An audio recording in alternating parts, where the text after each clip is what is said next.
It seems two things we keep coming back to on this channel is dolls and children, which is a combination that makes me look borderline like a pedophile. If one day I add free candy to the mix, feel free to call the police. Anyway, focusing on dolls again, one of the most famous, and one that has garnered the most attention this past decade, is undoubtedly Annabelle.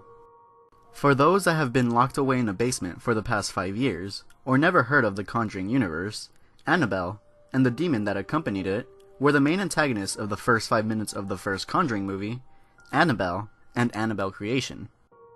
Those movies claim that they are based on a true story, which they are, and many people just accept that.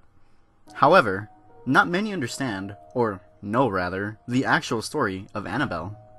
So, how about we actually take a look at the demonic cursed doll that we seem to fear today, Annabelle. I know most people actually know this fact by now, but Annabelle, that is, the real doll, isn't actually a porcelain doll, like shown in the movies. In reality, Annabelle is a lot more adorable in appearance, and a lot less frightening, because she is a Raggedy Ann doll. With that out of the way, our story begins in the summer of 1968. A mother was looking for a gift for her daughter, Donna, who just graduated college. The woman wanted something special, and aware that Donna loved antiques, went to a local hobby store where she found the Raggedy Ann doll. She purchased it on the spot, and she gave it to Donna. Just a few days after Donna received the doll, it began to move on its own. At first, it was very subtle. The doll would only move positions, but after a while, the doll started to appear in different rooms. It was at this point that things began to escalate. Knives would randomly be found around the house, and the doll wouldn't be far behind. Other times, Donna would find pieces of paper scattered throughout the house. The notes had childlike scribbles with phrases like, "Play with us," "Join us," or "Help us." One day, when Donna came back home from an errand, she found the doll bleeding. Terrified of this discovery, she quickly called a medium. When the medium examined the doll, she claimed that they were dealing with the spirit of a girl named Annabelle Higgins. According to the spirit, Annabelle lived on the property before Donna decided to make her residence there. She also claimed that she had died at just 7 years old, and wanted Donna and her roommate to keep her and love her. The doll was relatively at peace with Donna, for a while, but her friend Lou took the brunt of her haunting. Lou did not take kindly to the doll. He hated it, and would constantly tell Donna to get rid of it because it was evil.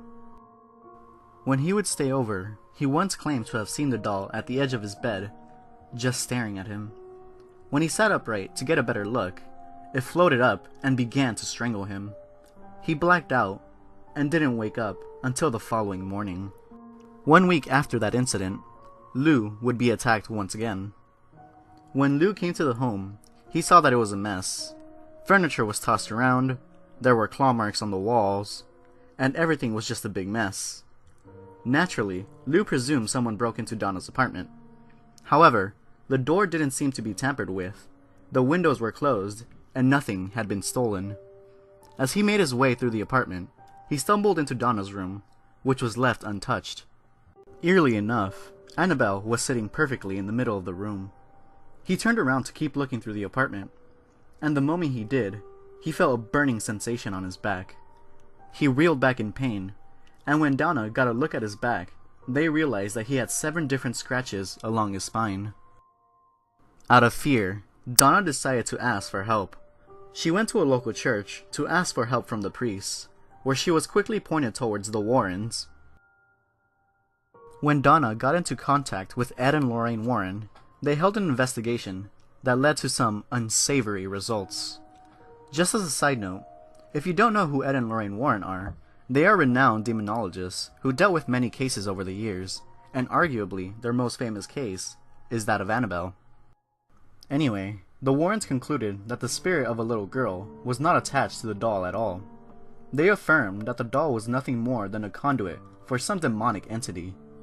According to the Warrens, inanimate objects, like the Raggedy Ann doll, cannot be inhabited by demons. Moreover, they claimed that the demon was probably hoping to stay with Donna long enough so that it would possess one of the residents in the apartment. The Warrens quickly took action and exorcised the apartment, and took the doll off Donna's hands. However, the doll was relentless, and apparently very angry with the Warrens. On the way home from Donna's, the Warrens almost got into several accidents.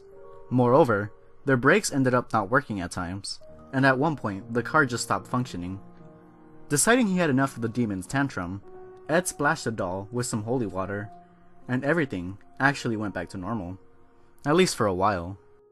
The following weeks was more of the same. Annabelle would move from room to room and leave messages around the home, much how it did with Donna. The Warrens eventually called a Catholic priest to exorcise the doll, and after he did, he got into an accident just moments after he left the Warrens' residence. Soon after that incident, the Warrens devised a plan to put an end to the doll's antics. They had a special case made for the doll, and that is where it stays to this day. Annabelle, and the whole story that follows it, is nothing short of both strange and scary. Honestly, the fact that there are so many cursed objects out there, specifically dolls like Robert the doll, whom we discussed in another video, kind of gives me the creeps. Referring back to Annabelle, her story with Ed and Lorraine Warren was extremely popular, so much so that she garnered her own films, like I mentioned earlier. And if it weren't for her, we wouldn't have gotten one of cinema's greatest universes, the Conjuring universe. Annabelle has clearly left its mark on the world, with more movies likely to be made about it. It got costumes made, and even some pop figures. As for the actual doll, it now resides in the Warrens Occult Museum, where it will forever remain. Well, with that out of the way, let me leave you with this little factoid. Did you know, one visitor to the Warrens Occult Museum opened Annabelle's case and taunted her. Reportedly, he would turn up dead only an hour later in a motorcycle accident. His girlfriend survived, but she had to stay in the hospital for 9 months.